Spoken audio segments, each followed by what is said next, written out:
இரண்டாம் கட்ட தேர்தல் வாக்குறுதியை விஜய் அவர்கள் வெளியிட்டிருக்கிறாரு. கடந்த வேலூர்ல கட்சி நிர்வாகிகள் சந்திப்பு கூட்டத்துல முதற்கட்ட தேர்தல் வாக்குறுதியை அவர் வெளியிட்டிருந்தாரு. இந்த நிலையில் தான் தஞ்சையில நடைபெற்ற கட்சி நிர்வாகிகள் சந்திப்பு கூட்டத்துல இரண்டாம் கட்ட தேர்தல் வாக்குறுதியை அவர் வெளியிட்டிருக்கிறாரு. முதலாவதாக டெல்டா விவசாயிகளுக்கு உர தட்டுப்பாடு இல்லாமல் பார்த்து கொள்ளப்படும் என்றும் 5 ஏக்கர் நிலம் வைத்திருக்கக்கூடிய விவசாயிகளுக்கு வேளாண் கூட்டுறவு வங்கியில பயிர்க்கடன்கள் முழுமையாக ரத்து செய்யப்படும் போதும், அதே போல 5 ஏக்கருக்கு மேலாக நிலம் வைத்திருக்கக்கூடிய விவசாயிகளுக்கு பயிர்க்கடன்கள் 50% ரத்து செய்வதற்கான சாத்தியக்கூறுகளை ஆராய்ந்து நடவடிக்கைகளை மேற்கொள்ள போவதாகவும் அவர் தெரிவிச்சிருக்கிறாரு.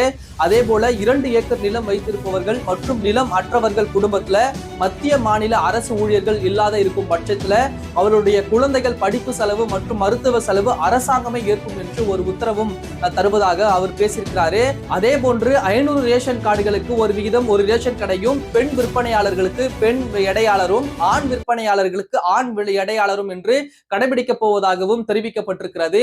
பின்னர் மத்திய அரசால் தான் இந்த மீனவர்களுக்கு பாதுகாப்பு தர வேண்டும், அதற்கான அழுத்தத்தை தாவேகா தரும் என்று விஜய் அவர்கள் பேசியிருக்கிறாரு. முதல் முறையாக விஜய் அவர்கள் கட்சி துவங்கி 2ஆம் கட்ட தேர்தல் வாக்குறுதியை வெளியிட்டிருக்காங்க. இதை பற்றியான உங்க கருத்துக்களையும் பதிவு பண்ணுங்க.